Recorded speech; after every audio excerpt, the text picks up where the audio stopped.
What's up, you guys? Welcome back to another episode of the Cover 3 podcast, bringing you all the latest news from the San Francisco 49ers. I'm joined by Aaron of 49ers First Takes and Sterling Bennett of 49ers Access Podcast. Guys, what's going on? Sterling, we got a tight show. I know you got to be out by 3. I got to be out by 3, so we're going to it's going to be an action-packed hour of nonstop Niner content. So here we go, you guys. I hope you're having a wonderful day. I know I'm having a wonderful day. I love being here, talking to the fans, talking to you guys. But let's start with our first topic of the day, and that is the injury report. So here we go. I mean, at this point, it looks like the Cardinals do have the advantage of having more injured players than the Niners. I know, Aaron, when you saw this, you were a little upset about it because typically the Niners have the longer list. But Aaron, seeing the Niners had a smaller list than the Cardinals, how did that make you feel? What was your reaction to the injury report being so small? I thought it was a misprint. I'm like, there's no way. They got the wrong logo in front of the wrong team. No, it was great. It was great. Sad part is when you look at it on the Niners end, it's like, okay, they have these guys that are out and whatever, but like, there's no like return of Bosa. There's no return of Warner coming. Like that's the one thing. Like we've had all these like things going on where like all these offensive players are returning, maybe Ayuk, even though I don't believe it. And it's been a nice kind of like thing to get excited about. But yeah, it was fun to see. You wonder how long it'll last. You know me, I'm really negative, so I'm always waiting for the other shoe to drop. But no, it was cool to see that it wasn't a paragraph this time. So let's go! Cover 3. Joseph Ehrenberg in the chat. What's up, Joe? Okay, so we did have some updates from Mr. Cam Inman. That's how you pronounce it, right? Inman? Yes, Cam Inman. Cam Inman. And this is our SeatGeek 49ers injury report brought to you by SeatGeek. Use promo code Dre Area Sports and use promo code 49ers Access to receive up to $25 off your first purchase over at SeatGeek.com. You want to go to the game, you want to help cheer on the Niners, well, go to SeatGeek.com, buy your tickets, use promo code Dre Area Sports and 49ers Access, and save yourself some cash. Okay, so looking at the injury report, we do have this from Cam Inman. Brock Purdy did practice again today. He looked great. I shouldn't say he looked great. He did practice again today. I don't have proof that he looked great. However, participating after being limited all week was Ricky Pearsall, Alfred Collins, and D. Winters. However, there was a little bit of an update. No sign of Deommodore Lenoir after the calf injury reported on Thursday. Sterling, do you think this is going to be an issue where Demo is going to be out this Sunday? Yeah, I don't know, because they reported him as questionable for this Sunday's game. So I think they're maybe a little optimistic that give him Saturday, maybe he'll be fine, travel day and everything. It does feel as if he's trending towards not playing, which wouldn't be great. But I mean, if we're being kind of honest with ourselves, he hasn't played great the last couple games. And I think maybe having Luter out there, and I don't know, like I love Demo. Obviously he's your best cornerback for a lot of reasons, but the way he played against the Rams was rather uninspired. So maybe getting some fresh blood out there can help something, or more motivated pieces can help the defense. But I don't think Demo plays. I'm really hoping I'm wrong. I'm not usually one to be negative. That really isn't my shtick, but it just felt kind of odd. Like, you have a calf injury, now you're not practicing. We all know calves and San Francisco 49er players do not go hand in hand. So I'm not too optimistic that Demo plays on Sunday. Wow. That would be a huge blow for San Francisco. However, the Cardinals are without their number 1 and number 2 receiver. Obviously, what's his name? Zay Jones. Yes. Zay Jones tore his Achilles last week against the Seattle Seahawks. So that's a pretty big blow for them. And not only that, but Marvin Harrison Jr. had to have an appendectomy. His appendix burst. I mean, what were the odds that was going to happen before San Francisco's game? I was like, maybe the odds are on our side when it comes to the rest of the season. I mean, that's a break. If you look at this, the Niners caught a break. Obviously, Marvin Harrison Jr., get well soon. Appendectomy, he's going to be out probably, obviously this week, probably next week as well. We get back Brock Purdy. We get back Ricky Pearsall.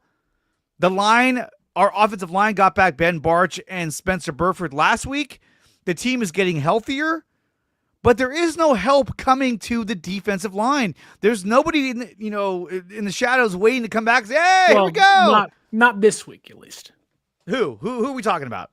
Well, I mean, Alfred Collins is coming back. He didn't play against the Rams, so that certainly helps. Right, but what I'm saying, there isn't like a big name waiting to come back. Big name, no, but don't forget Yetur Gross-Matos is still out. Yetur Gross-Matos, and he'll be a huge help for San Francisco once he does come back. I love how they showed pass rusher. Interior pass rusher. I love how they showed video of Nick Bosa walking with no crutches on. That's great. He's not coming back anytime soon. It's not like he's like, hey guys, little do you know, I'm coming back next week. No, you can't do that. The new tendon cannot take that kind of pressure. It takes all season. Now, one of the questions I wanted to ask you guys was, do you think that Nick Bosa, will he be back by training camp next season, or do you think he'll be back sort of around the same time he went out, week 2 of next season? Sterling? Yeah, I don't know. I that's kind of tough. I just feel like that the recovery is going well, but you have a whole off season to work with and everything. So I don't really want to finger point or point to a certain date for his recovery, but if things are going well and the recovery is going well, then I don't see why he wouldn't be somewhat ahead of schedule and hopefully returning sooner rather than later. Yeah, I think so. Aaron, what do you think? Do you think that Bosa comes back at the start of the year, or do you think it's going to take him a little while to get back into the swing of things? I don't think you'll see Bosa till training camp. I really believe that. I just don't. The way the Niners are, the way the Niners are with their injuries, they're already really cloak and dagger. And there's enough issues with all that stuff. But oh my God, Kenny, what would we do without you? This is just the time we got, man. We got what we got. So it is what it is. But thank you for your insight. I do appreciate that. So speaking of Mr. Brock Purdy, we did have some video here that I want to show you guys. This is Brock warming up in Santa Clara. And hopefully he'll throw. There he is right there throwing the ball. And it's him and Mac Jones throwing. Let's go back to the beginning where you can see more Brock. There he is. So exciting news that Brock Purdy is coming back because, look, as much as I thought Mac Jones was doing a great job at the quarterback position, this is the franchise quarterback. This is the guy that you gave the big contract to. And so if he's healthy enough to play, a guy who's getting paid that much money, that should be your difference maker. That should be the guy that when you bring back in, it changes everything in your offense. Like, well, now we have an elite quarterback. And they're talking about him like he's an elite quarterback, which I think he has been at times. Now, for Brock Purdy, he is one of the most efficient quarterbacks since he became a starter in this league. And now they're getting him back this Sunday. Sterling, do you think there will be buyer's remorse after Brock Purdy's performance on Sunday? I mean, if you're having buyer's remorse 3 games into a contract, isn't that kind of negligent by your front office? Yep. like this isn't like, I don't know, Deshaun Watson or Russell Wilson in Denver. It's not like there's something catastrophic happening behind the scenes where, there's problems with branding and, random people wanting offices inside the building and, team whatever the hell Russell Wilson was, team 13, team 3, team 12. I don't even know what number he was when he was in Denver right now. Like, I don't know. It's like Purdy is like the least problematic person on the entire team. Yeah.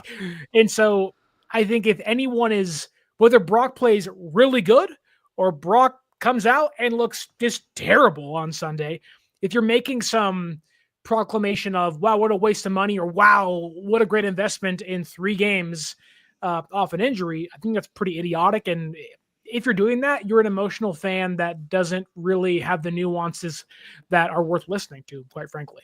Yeah. Aaron, what do you think? If Brock goes out there and he has a bad game, what does that mean for him and the Niners?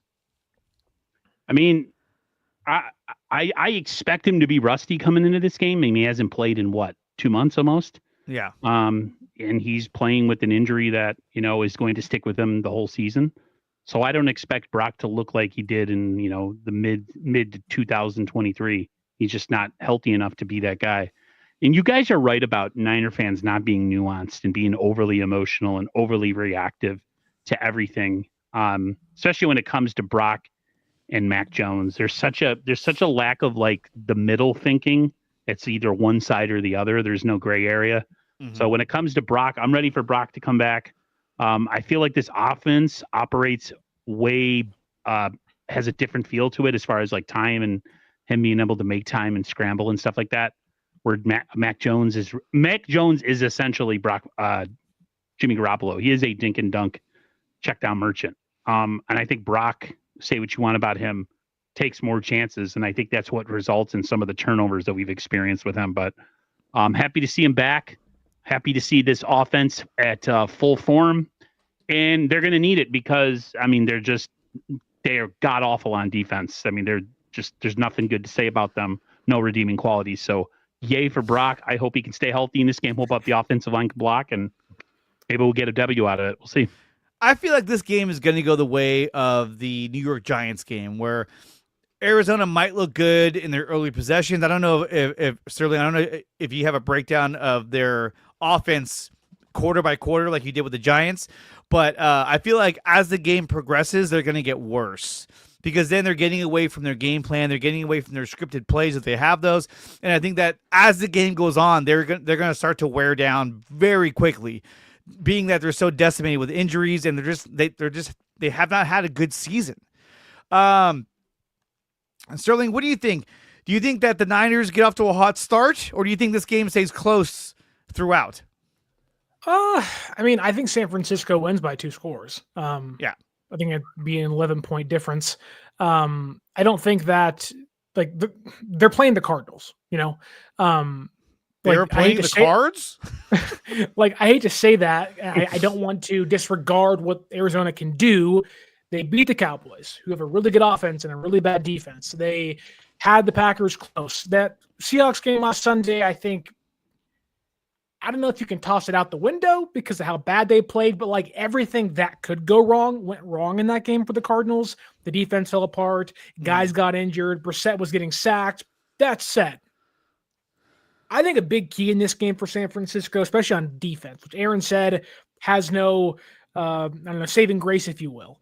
The run defense, I think, gets Alfred Collins back. It's a big help for them, albeit I don't know how big, but still some help to help fortify the defensive line on the interior. But I also think that Brissett's holding on to the football for 3 seconds an attempt. That is an eternity. That's a long in time. The NFL.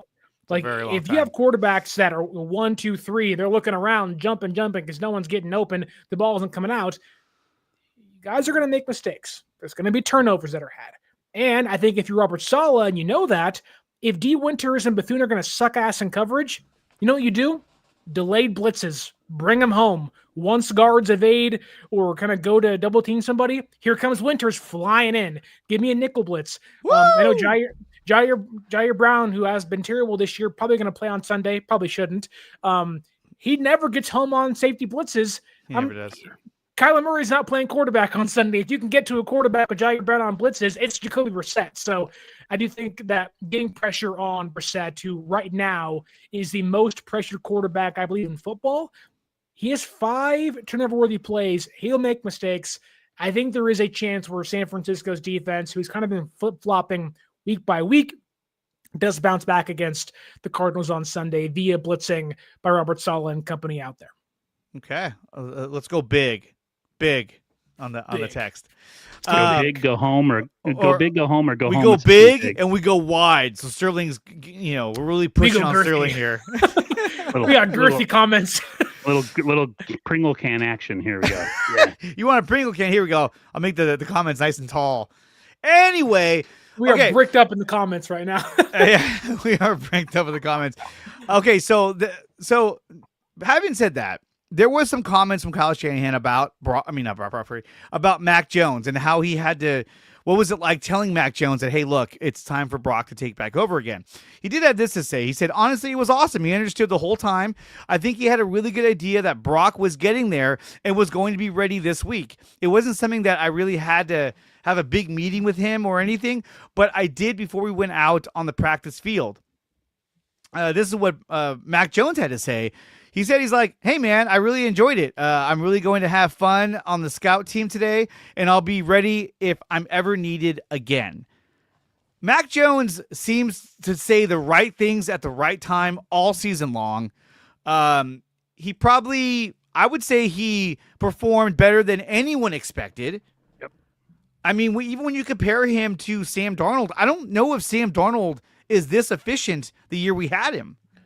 So compared to what 2 games, right? I think he played 2 games, and one game was at the end of the year. You played the Ravens game for like 3 quarters and played the Rams and lost by a point because Jake Moody couldn't make a PAT. Yeah, but even in that game, the offense looked weird. But look, backups. Anyways, there we go. Yeah. If you had to grade Mac Jones' performance, let's just say, an A, B, C, D, or F, how would you grade Mac Jones' performance? Let's start with Aaron. I think Mac's been a solid B+. I mean, if you go based on like he does what's expected, he's solid. He doesn't do anything otherworldly. He doesn't have that kind of mobility or that kind of athleticism. But he's left the Niners in a position since he's been the starter. They're in a position right now, and I feel a certain way about the defense, whatever. But they're in a certain position right now where Brock comes back with essentially everything set up for the 49ers to succeed. And all Brock has to do is stay healthy and be productive like he's been in the past. So for that, I give Mac a B+. I would give him an A and A+. But, he's had some clunkers or some stuff that he's done that's a little bit indicative of who he was when he was in New England. But for the most part, he's in everything you could ask. I mean, they've stayed afloat. They're still in a chance right now in we're going into week 11 to be in the playoff race. So I couldn't ask for anything more from Mac Jones. Okay. Yeah, I think I would go higher. I think I'd give Mac Jones an A+, and that's with the context of, like, I'm not saying he's an A+ quarterback. I just think that you have one win this year with Brock Purdy, your franchise guy, as your quarterback, and there's obviously some context behind that, the injury and whatnot, but Mac has won you 5 games, or been a big reason as to why you won 5 games. And yeah, there's been hiccups along the lines and, throughout the games at times, but the offense, albeit hasn't been this, big, powerhouse, it's been consistent almost the entire season. It's been, we're going to score 20-ish points a game. We're going to be in a place to get some field goals, and we're going to make some timely passes, and we're going to go out there and upset some teams. The ball is going to every single tight end and receiver and all that and the other. Jones hasn't made the back-breaking mistake too often. And even in the game that he almost did against the Cardinals in week 3, he came back and led what was a game-winning drive against that Cardinals defense. He also helped beat the Rams early in the season too. Like, that can't be forgotten either. I think Mac Jones put you in a really great place to be as a franchise who hasn't had their offensive quarterback and their top wide receiver and don't have their defensive stars either. Mac Jones, I think, came in and exceeded the expectations. This fan base never wanted Mac Jones. When I, during the offseason, said, here's 5 guys I think they're going to target, and Mac Jones is one of them, all the comments were, you got to be freaking kidding me. Like, there's no way. I don't want McCorkle here in San Francisco. McCorkle! And like, now the fan base is like, oh my God, stick with him. And like, he's been a saving grace for them. So under the guise of what you want your backup quarterbacks to do, Mac Jones has shown to be the best backup quarterback in football, not named Joe Flacco this year. And I can say he's probably been a top 20 quarterback all year long, which has been a godsend for this team. And for me, I would give him an A, maybe even an A+, but definitely an A because, look, the guy's been tough. The guy has played through injuries. The guy has inspired the team to keep fighting in games in which they probably could have lost. And I think that says a lot about his character, and he's played really well. I mean, he's 13 touchdowns and 6 interceptions.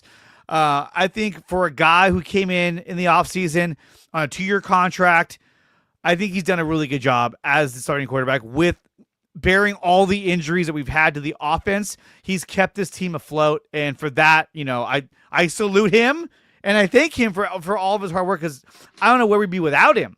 Yeah.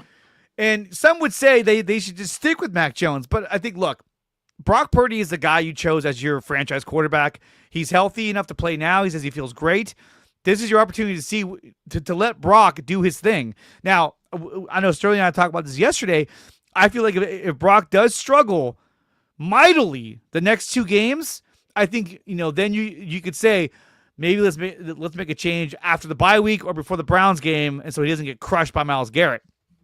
But if he plays good football Sunday and then the following week on Monday, the sky's the limit. This could be the guy that comes in and really, I wouldn't say turns the season around, but sends this season in the right direction with, positive quarterback play.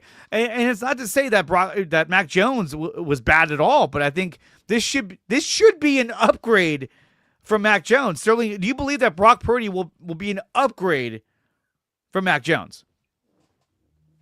This should be the most optimistic every Niner fan has been since Brock Purdy, Fred Warner, and Nick Bosa went down.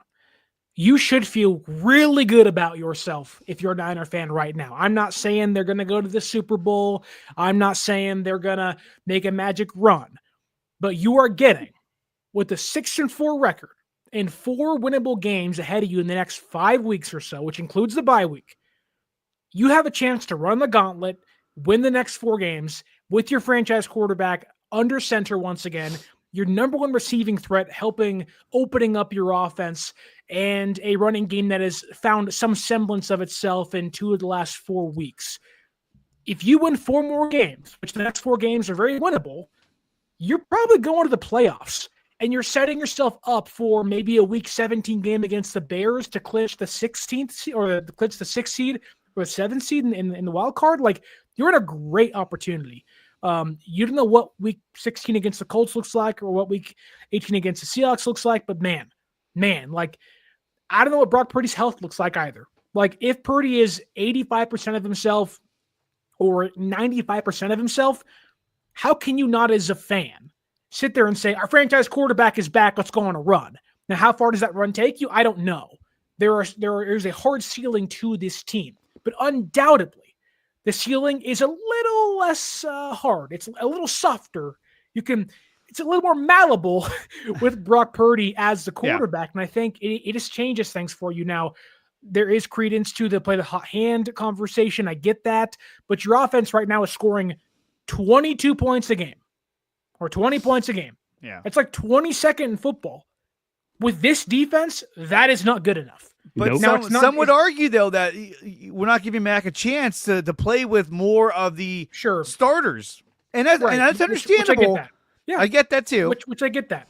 And I don't think people are wrong in that sense. However, no offense, you don't want Mac Jones playing with your starters. Not because you can't be good, not because of what it might look like, but you don't want your backup quarterback playing with your star wide receivers and your star running backs. You want your starting quarterback, the guy you're paying $53 million to play with the starters, knowing it elevates them, knowing it elevates him on top of that, and you have one of the best play callers in football behind him, making everything work. So as a Niner fan, I know the season has been kind of dry and there's been a lot of, boo-hooing and been bad things and injuries and all that's kind of dragged the team down and dragged kind of the, I guess you can say the fan base's kind of thoughts on where they can go this year down. And I get that, but I'm feeling pretty good.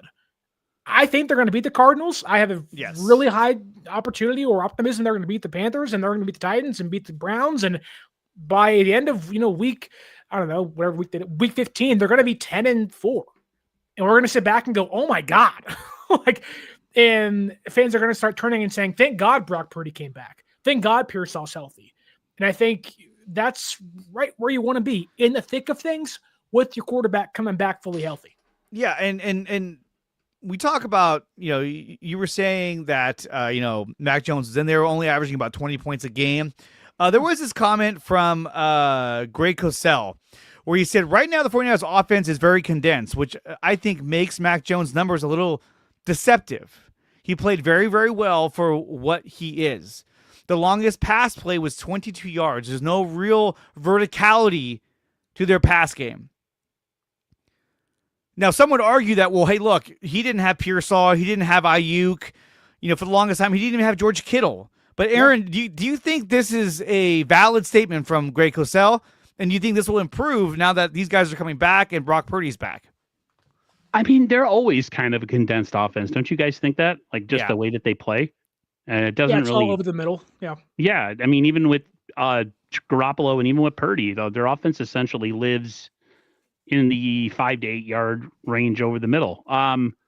Just the extra thing you get is mobility. That's the thing that you get with Brock Purdy.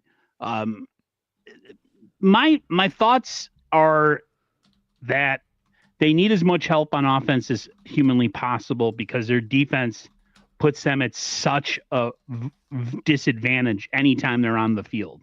I mean, they essentially, the way they beat the Rams the first time around is they hid their defense on the sideline for, a couple of really long drives to get them the lead in a game that if there was any other way, I mean, they can't stop the Rams. They haven't shown that they can stop the Rams at any point this season when the Rams are clicking and when they're humming. So, yeah, my issue, my feeling is I am cautiously optimistic that the offense can put up more points with Brock just because Brock's a starting quarterback and he adds some things, including the vertical passing game, which is weird because he doesn't have a really strong arm. But man, they're going to really have to help their defense. I mean, I don't have any confidence in the defense at all, like zero. Like if it was a 1 to 10, I'm like at a minus 0.5. Like I don't feel any goodwill on that defense. I'm sorry, I don't. And that's where my mind is every time I think about like, okay, we're going to go against some schlubs in the next 4 weeks. Sure. And while that excites me that we can get 4 wins, it's like, wow, when we went against the best of the best, we got our asses totally whipped. So I'm kind of in this weird place where like, yes, I want us to get into the playoffs.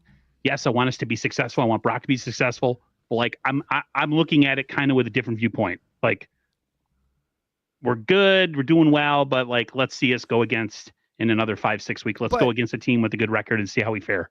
But Brock should elevate us. Brock should elevate this offense to another level. And I think there's some doubt in the air that like, can he elevate this offense? Is he the guy to do that?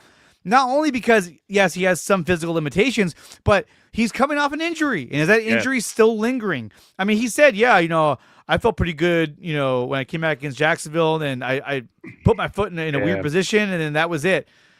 That's kind of like, what if that happens again? God forbid. But here's the thing. If Brock does go down again, we know that Mac Jones is still there. So it's like, it's right back to where we came from.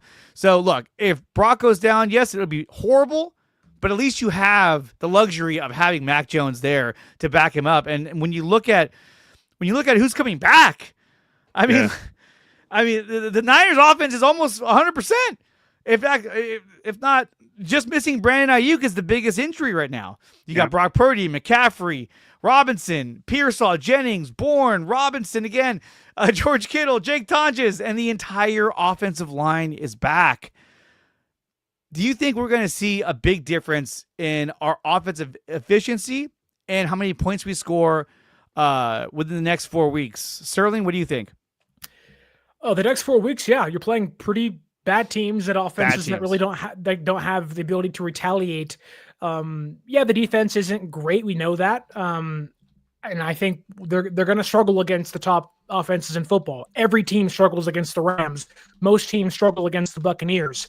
The Texans game is a bad outlier of that grouping, but I think you see San Francisco, and I think Kendrick Bourne hinted at it, of like, we win and beat a team and then feel really good about ourselves, and then we get dog raced, and it's like, oh crap. And you get humbled and you come back, and there needs to be some consistency there. And obviously they've been playing a bad opponent, a good opponent, a bad opponent, a good opponent. So it does make that, that outcome look, more clear, I guess.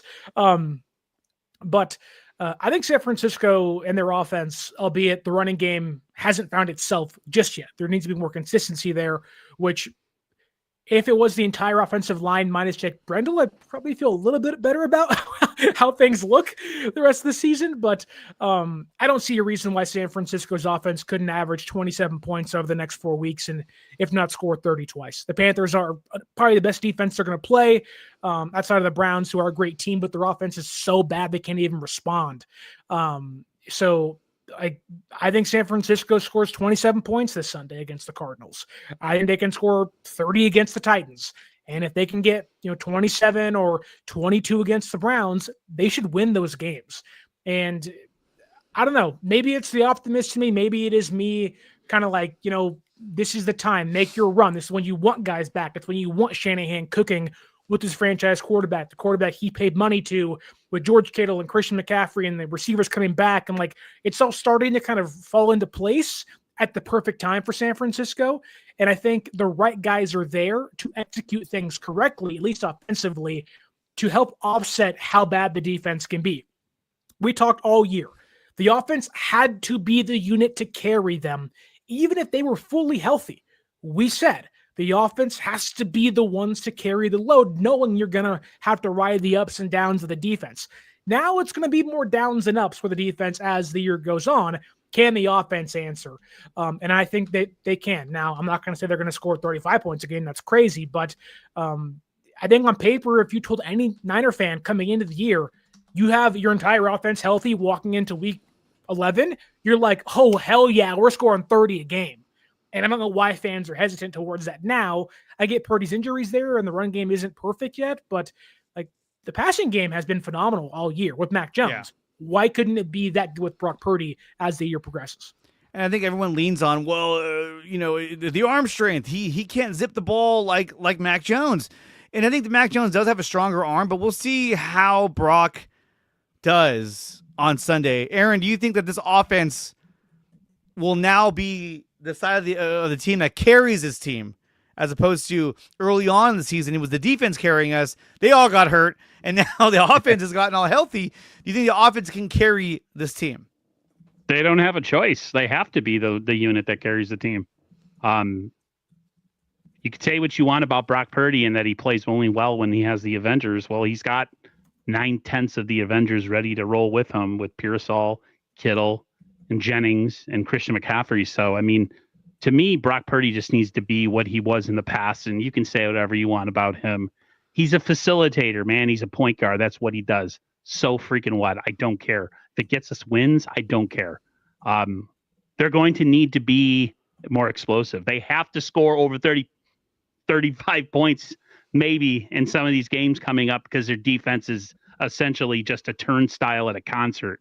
Like, they just don't do anything. They don't offer any challenge. They don't rush the passer. They can't cover, and they don't stop the run. So, I hope that Brock is what he has been when he's been healthy, and they need it. They need it more than ever. If everybody wants us to get into the playoffs and hurt somebody's seeding or mess up somebody's season by going in and beat, then that has to happen.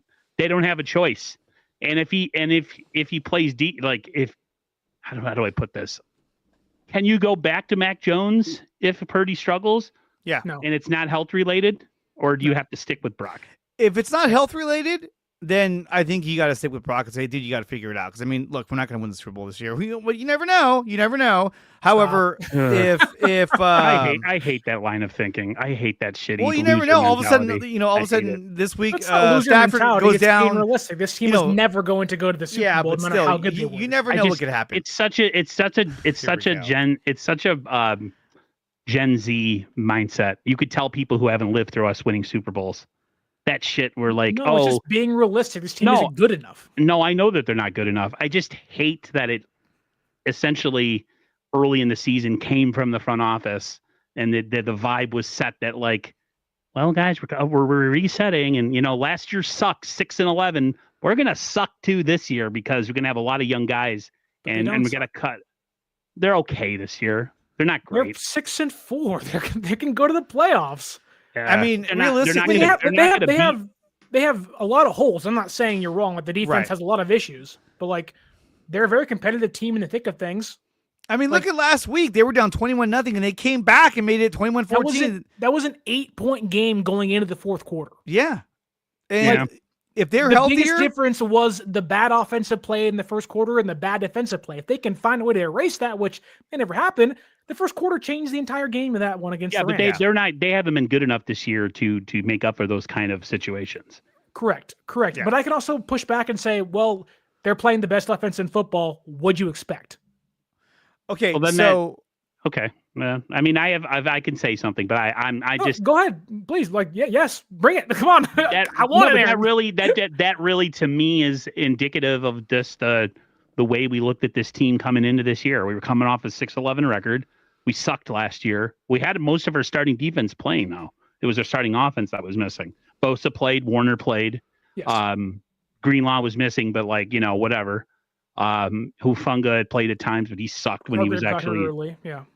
So like last year was a total failure. And I think, just coming into this year and having this kind of expectation this year where the Niners are like really thin in their roster. They don't have a ton of depth. They're going to have to depend on their offense because their defense is young. Like you come into this year kind of like, okay, well, we're not going to win a Super Bowl again this year either. So it's just like a weird thing for me because I was even like, I don't know, growing up, it was like Super Bowl or failure. And it's changed now to be, we did pretty good and we got close. So that kind of translates to we're good enough. And I feel like but that's a 15-year window of a dynasty run of 5 Super Bowls with 2 franchise Hall of Fame quarterbacks and an amazing team around them. This team doesn't have that and hasn't had that for 30 years. Yeah, but it's still your outlook on the season should be either you're winning the Super Bowl or the season was an abject failure. You're in a results business where winning trumps anything else. Sure, I get that. And yes, I think every Niner fan would say I want to win the Super Bowl. I think every fan would, scream from the heavens, this team lost 2 ones that were very winnable, and that's terrible. Like that's probably a big crux of a lot of the fans' anger towards the front office of like, you had 2 of them. Had you won at least one of them, I can accept having to reset at a certain point. Right. Like the Rams, like we talked about this last week. Remember, I was like, okay, you were like the Rams reset. And I was like, yeah, but the Rams won. So it makes it okay for the fans that know this year is probably not going to be that year, just being realistic. And last year definitely wasn't either. So you're taking like 2 years from like 3 prom players on your team and pretty much saying like, hey, 2026, that's our year. I know we wasted 2 years of Trent's, CMC's, and Kittle's prime, but that's okay because 2026 is me. It's such a weird. It's weird. Are you wasting Bosa's prime? He's hurt again. Are you wasting Warner's prime? He's out for the rest of the season. Definitely not. No, you're definitely not wasting Bosa's for sure. I think you wasted Fred's. But he's out for the year. This year's already wasted on him. And like we didn't know that coming in. If we make it to the NFC title game, he might come back. Hey, maybe. Just throw that out there. I would just say, like, why is it okay for the Rams to have a reset year, be somewhat competitive, and knowing they're probably not going to win a Super Bowl a couple of years ago, but they're going to have a defense with a lot of young guys on it that are going to make mistakes and hopefully grow at the end of the year. But San Francisco can't. Like they went all in and won. They went a whole like 5 or 6 year period where they didn't care about the draft and they just consistently try to make their team be as good as possible. And the every Niners year did the exact same thing and just happened to fail. The Niners have gone more of the draft way. They've tried to build and elongate their window by having drafted players be re-signed. I don't think so, man. Like they traded 3 first-round draft picks for Trey Lance. That was F them picks move. It was stupid. It didn't work. I'm not saying that it worked out because it was terrible. I'm just saying they went the F them picks route. 2nd round pick for D Ford, 2nd round pick for Jimmy Garoppolo, 3 first-round draft picks for Trey Lance. They were closer to their window than they were this year. So I think that's why they made those moves because they were like, hey, we got the young core, let's go. So they have to reset. Right. The window, I think. In the window. The window's closed. The Niners Super Bowl window closed. It can be reopened, but it's going to take, like I said, like 2026 with the draft. You got to reset. Yeah. And take a step back, and hopefully it works out. But that's the thing, though, is that it's easy to say, well, they need to reset. And they do. But it's like, we also got to be competitive as well. Now, granted, all the injuries on defense but all the injuries on defense doesn't give you much hope that they can compete against the elite teams if they were to make the playoffs. So I think that's what's really tough. It's not real tough pill to swallow. Now, let's go to some of the questions in the chat before we go to our the game breakdown for Week 11. Mick Malo says, do you guys think Demo would play? He's questionable. At this point, I don't think he plays. I think they're going to start Darrell Luter and Renardo Green. And Luter has played well in his starts. So I think against Jacksonville. I think that they're going to go with Luter. And here's the thing. I know Asante Samuel Jr. was in for a workout. That was I don't think that he's in a position where he could have even started. You know what I mean? Him, right? Yeah, the Steelers did. So they probably promised him a bigger role if he went there, but who knows? I'd get a safety in free agency before I ever signed a corner. Shoot. Yeah. Yes. Okay, Gabriel says none of the offenses in the next 4 weeks can compare to the Rams. The defense should play better because of the competition. I think this is true. I hate that. But still, it's a fact, and I think that these next 4 games gives San Francisco an opportunity to sort of retool their offense and get their offense in gear so that when they play the Colts, the Bears, and the Seahawks, their offense may be in a better position where they can continue to score and play at a high level. We saw what Brock did against Seattle in week 1. They were coming after him nonstop. He was pressured, I want to say, more than 50% of his dropbacks. And yes, he threw 2 picks, but he still helped them win that game. He led them down the field to win that game. Yep. So that's pretty huge in itself. But as for the Demo question, I do think that he probably won't play. Do you think he'll play, Aaron? No, not this late in the week to be questionable. I just don't understand. Was it a practice injury again? That's what it sounds like. It sounds like maybe he pulled something or whatever, which I don't know if that was because it was raining yesterday and the weather changed, maybe tightened the muscles up. Maybe that was the case, but you know what though? He's been playing like shit the past 2 games. So you know what? Yeah. Maybe it's time you put Luter in there and let Demo watch and be like, fuck, I gotta figure it out. What are you really missing? He's like, I'm the hyena, but he's getting lit up. You gave up 42 to a Rams team. Like, wow, he really, what was that one play where like Stafford scrambled and he was like covering air? Like he went to go rush Stafford and left the tight end wide open behind him and then turned around and was like, who's covering my guy? And it was like, you are. Supposed to be. Which I get it. Heat of the moment. It's kind of tough. You see a quarterback scrambling, but it's like, just Stafford will throw the ball away, live to fight the next down, and there seemed to be this over-aggressive nature, which, Yep, I agree. Often 49er minded writes, Bashar, Bashar, I know in hindsight is 2020, but our drafting definitely needs to be questioned. If we drafted Drake Jackson a few spots ahead of Nick Bonito, the guy straight up beast for the Broncos, yes, that would have been Bashar pounded the table for that. I think even Bashar got, I don't know, Bash, did we do like a stream or something where you were just so hot that Bonito wasn't picked? I don't remember. There was a lot of anger in the Niners fan base that Bonito. Can you imagine if they would have drafted Bonito? That would have been so much better. Knowing us, though, he'd probably be hurt right now. I mean, look, yeah, he'll probably be hurt. But still, like having him and Bosa on the same line would have been huge. And then again, if they never made the trade for Trey Lance, they likely could have drafted Micah Parsons. I mean, when you look at the possibilities that were there by not making that Trey Lance trade, I think the team would have been better now than if Trey Lance would have worked out. It would have helped the team, but I feel like the draft picks they gave up to get him made the team even worse. And so it makes you wonder, who could they have drafted if they never traded for Trey Lance? And we know that Micah Parsons may have been somebody that they would have drafted. I think they had the 11th pick or the 14th pick or something like that. 11th pick, yeah. And so there's a good chance they take Micah Parsons, knowing John Lynch and how he values pass rushers. That would have been crazy. That is the single worst move of any regime ever. Like, I don't think that's crazy to say, and you can get into the nitty-gritty about Lance and all that crap that went on with it and whatever, but like, no, it was bad. That is a fireable offense for any other regime that somehow has found a way to be successful still, which is great. Like, I'm happy about it, but that not only set their window back, it hindered the roster going forward. That you talk about the windows they missed or the window being closed now, like that is a major reason for it. Think about that. Picks in 2021, 2022, and 2023, at least 2 of those guys are still on the roster today. Yeah. Whether it is a tackle or a guard or a center or a receiver or a cornerback, who knows? We don't know they're going to pick. But like that is the single worst move of probably any team. I mean, do I dare go back to the Saints trading their entire draft for Ricky Williams?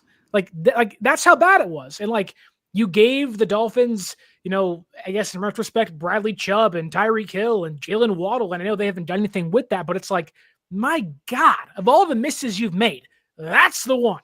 Like it all stems back to you messed up so bad that you almost deserve to lose because of that decision you made.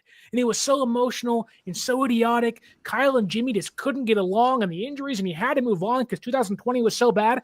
That is, I think, a lot of people's reasoning for hating Kyle Shanahan.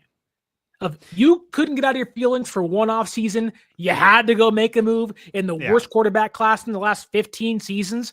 All those guys suck besides Mac Jones right now, basically, and he's your backup quarterback. And he's your backup quarterback. How bad? In his fifth year.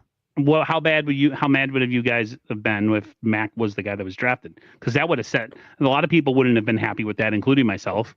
I think when you look, I would not have liked that at 3. I kept saying, don't draft Mac Jones at 3. That's the guy you could have got, at 11. Look where he went. 12, and so, when you compare that trade, that to me, that is the equivalent of, sorry, Aaron, I got to bring this up again. That is the equivalent of the San Francisco Giants trading Francisco Liriano, Boof Bonzer, and Joe Nathan for AJ Przinsky. That was the absolute worst trade that they could have fucking made, and it set that franchise back so many years.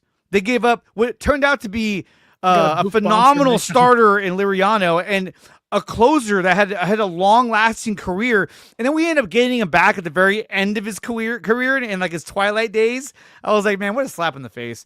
We got Joe Nathan back? Really? We did. He came back on his last season. He came back second half of the year. But by then, he was already so old that he wasn't even a closer anymore. I was just like, fuck. And Boof Bonzer was a serviceable starting pitcher for a lot of years. But to me, that's right on par because it set them back so far. And imagine if they said, no, we're not going to make this trade. We're going to stick with Jimmy Garoppolo. And we're going to draft the best player available, which could have been Micah Parsons. But at this point, better. The only thing that has bailed them out from that mistake is Brock Purdy. And he's coming back this Sunday to take on the Arizona Cardinals. You want about it. Yep. So let's segue to our Week 11 matchup against the Cardinals. Guys, we know the Cardinals have a lot of injuries, big-time injuries. Their secondary, banged up. No Will Johnson. Their linebacker, Wilson, is out. Wilson, Mac Wilson. Who was that guy in the draft that had the little short arms? Mac. Remember we were making fun of him? He has short arms. Anyway. So Mac Wilson is out, and he was a big reason why we couldn't even run the football. He was dominating out there. He won't be out there. Now they are going to have their pass rushers in Josh Sweat, Walter Nolan, Calais Campbell, the guy who just never seems to get old. So they do have that, and of course they do have. Kenny 49ers. Baron Browning's also out. That's actually a big thing. Baron Browning's out for the Cardinals, so their other pass rushers out. So that's actually kind of a nice thing. But they do have Trey McBride, and I think that is where they're going to try to attack the Niners is McBride against our linebackers, because we know that D. Winters has not done a great job in coverage. That was one of the things that we talked about in the offseason is that he had high pass coverage numbers. Now it's gone the other way. Is it because of the dual knee injuries that he's suffering from? I don't know, but he has not looked good. And you have a very young linebacking core with Bethune and D. Winters. And God forbid, if they're smart, which Jonathan Gannon is smart, I think they attack Luke Gifford again with Trey McBride, because that's what they did with Ferguson. Yep. That's what McVay did. He attacked him with tight ends, and Luke Gifford, dude, he looked like Aaron trying to cover Ferguson out there, just like, oh! It was so bad. I was like, oh, 46-year-old overweight man versus a guy in the prime of his career. And not only that, but like Ferguson totally pushed off of him, and he was like, hey, what the hell? Yeah, and they didn't even call that. They're just like, that's good. They were like, this Niner team sucks anyway. It doesn't matter. So with that being said, look, Niners are getting back Brock Purdy. They're getting back Ricky Pearsall. Exciting. How do you see this game shaking out, and what do you think are the keys to success for the 49ers? Let's start with Sterling. Yeah, I think San Francisco is going to win. I think there's a lot of questions, a lot of worry, a lot of, wondering as to what Brock Purdy looks like. I think San Francisco is going to come out and win this game 27-16. I have a lot of hope in this defense. I think they'll bounce back. They're playing not Matthew Stafford on Sunday. They're playing a backup quarterback who's, although playing better than Kyler Murray was, still it's a backup quarterback. That'll have some success for sure, but this defense can't be that bad every single week, right? It's just not going to be that bad every single game when they're playing a rather piss-poor offense that doesn't have their best receivers out there on the football field. I think San Francisco wins 27-16. Keys of the game: get pressure on Brissett, bring delayed blitzes, bring nickel blitzes, bring safety blitzes. I know there's coverage problems. He is the most pressured quarterback in football right now. You can get to him. He's a sitting duck. He will hold the football for 3 seconds. That is an eternity. You can get him off his spots. He's not going to beat you with his legs. He's not going to make plays. I think for San Francisco's offense, take deep shots. They're not going to have their starting safety. Test those guys early. They're going to stack the box. They're going to want to get pressure on Purdy and test his foot early. How does that look? How do you do that? Deep shots and a bunch of screen passes. Feed CMC. Feed Jake Tunges, feed George Kittle, get guys out in open space, pull the offensive lineman out into space and get them leading your ball carriers. I think that's the big key to this game. You don't want Purdy back there holding the football, wondering where he's going with it. Make decisions easy, simple, and avoid a further injury to that toe. Don't make Brock Purdy have to be mobile. That should be San Francisco's number one objective. How can we keep him in the pocket? How do you do that? Screen passes, get guys in open space, get your blockers out in space, and feed your stars. Let Kittle and CMC be the dink and dunk fest on Sunday as Purdy works his way back into the fray. You can win this game like that. That's how I think San Francisco wins 27-16 on Sunday against the Cardinals. All righty. Aaron, what do you got? I agree with everything you had to say about the offense to a T, like 100%. I would love to see a little bit more ball control too, as well, if they can, if it's possible. Don't score quickly, kind of hold on to that thing. I feel like the defense is still a liability. I feel like as long as Luke Gifford's out there covering tight ends, we're going to have problems. And I don't see the pass rush, even with a compromised quarterback like a Jacoby Brissett. I still don't see the Niners getting close to him during the game. I think the Niners win 37-25. I think it's going to be quite a holy shootout. Hell. Damn. Okay. I think it's going to be quite a shootout. I just think the Niners defense they're playing with backups and listen, as much as I crap on the defense for being what they are, they have a ton of guys hurt. So they are what they are. Their defensive line from week 1 to now is essentially, I think, like, what is it? Like everybody but Huff is gone. So like 3/4 of your line are gone. I would have loved to have seen Nick Martin, even though I know he plays a different position, be worked into things. That's why I didn't pull up the comment. I know Bashar said that. And I was like, dude, Sterling's going to be like, wait a minute. He doesn't play the same position. I know. I knew Sterling would attack me on that one. I listened to some of the things Larry was saying about 6 players that he would start, and I guarantee that's not going to happen at any point this season. But no, I feel like the defense is still a liability.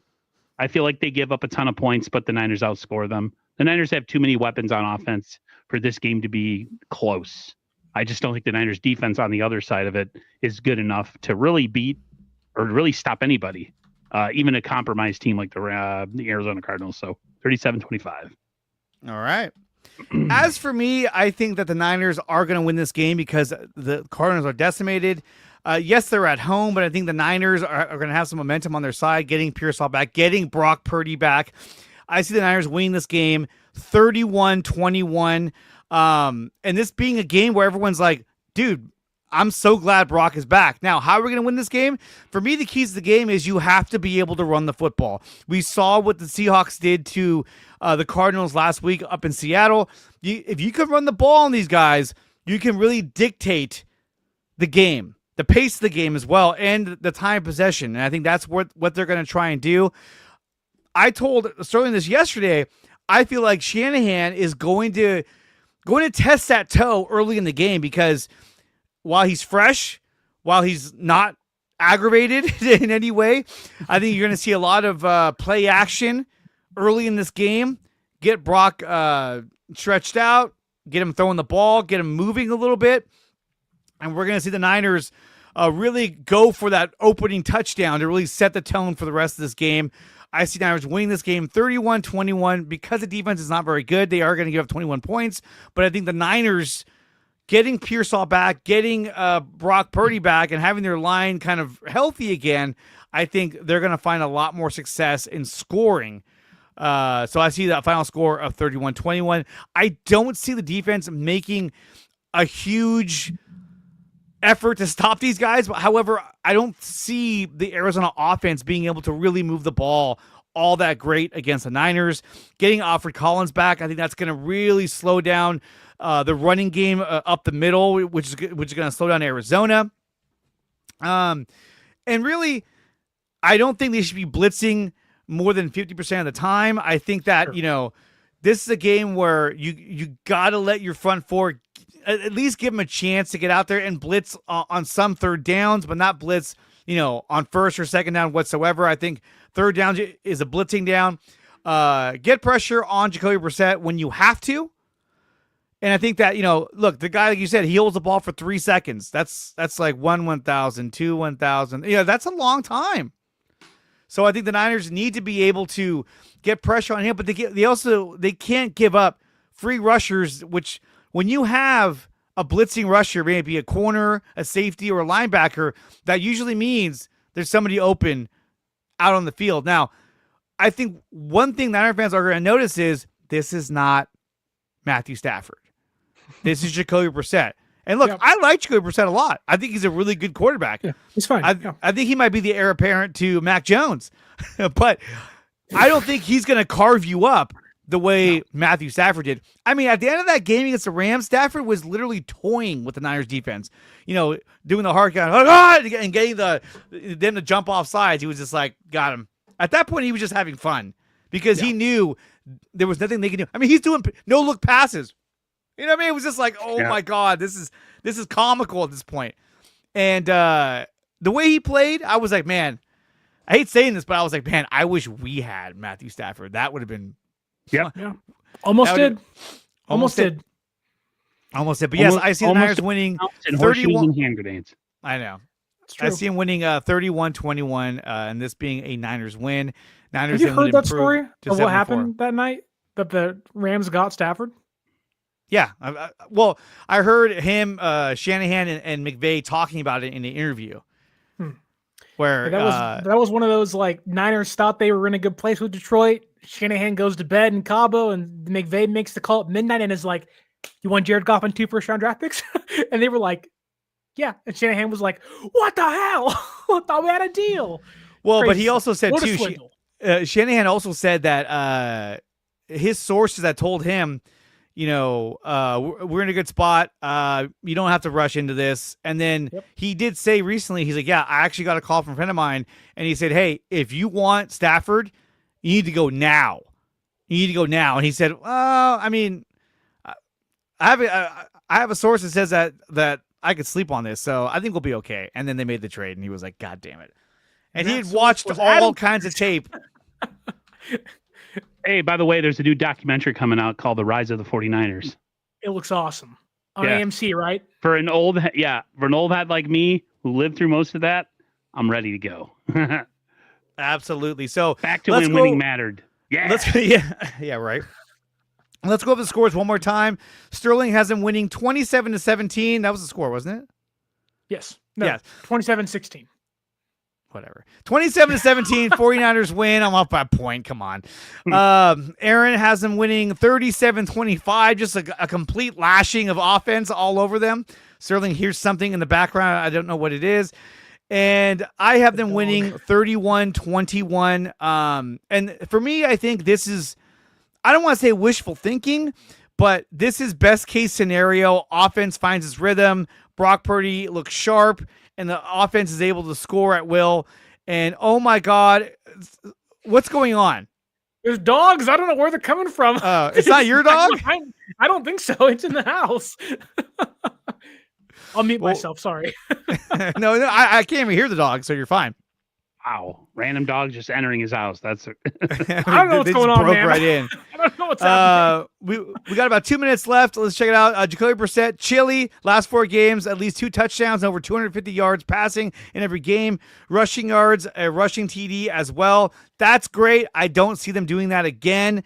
Again, remember, we have Robert Saleh as our defensive coordinator. That's also super skewed. Yeah, who were they playing in those games? They played Seattle, and they were down by 38 in like the first quarter. And at that point, Seattle's like, "Oh no, you threw another pass." He My also bad. fumbled against the Seahawks too. We're just forgetting that. You played the Dallas Cowboys defense. They are legitimately the worst defense in football besides the Bengals.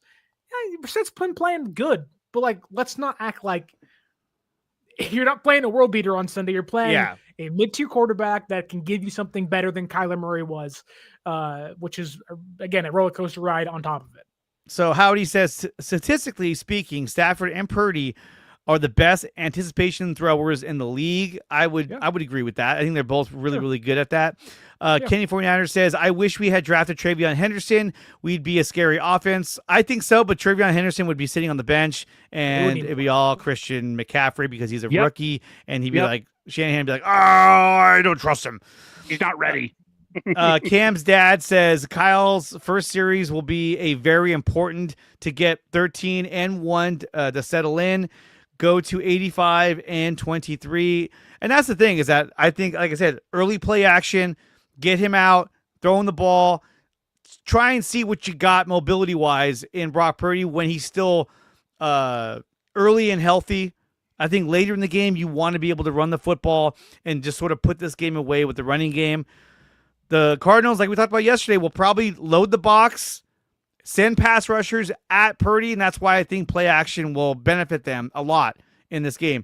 Guys, that's going to do it for the show. I want to thank Aaron. I want to thank Sterling. And I want to thank myself for coming out here and talking to you guys and going over all the 49ers news, getting you ready for kickoff this Sunday when the Niners take on the Cardinals in Arizona.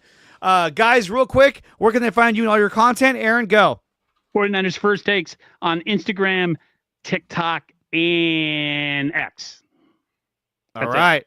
Sterling. You can find me on social media at 49ers_access is the X, 49ers.access is the Instagram, and get the podcast where all podcasts are available and on YouTube. And you can find me over on YouTube at Dre Area Sports, on X at Dre Area Sports, Instagram, Facebook. And if you want to support my channel, just go to my website, which is dreareasports.com. There are memberships available on the website, and that's the best way to support the channel. Everyone, go Niners. We'll see how they perform this Sunday. I can't wait to see it.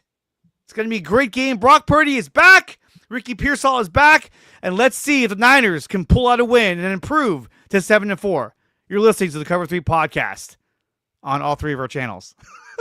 All right, guys. Have a good night. Peace.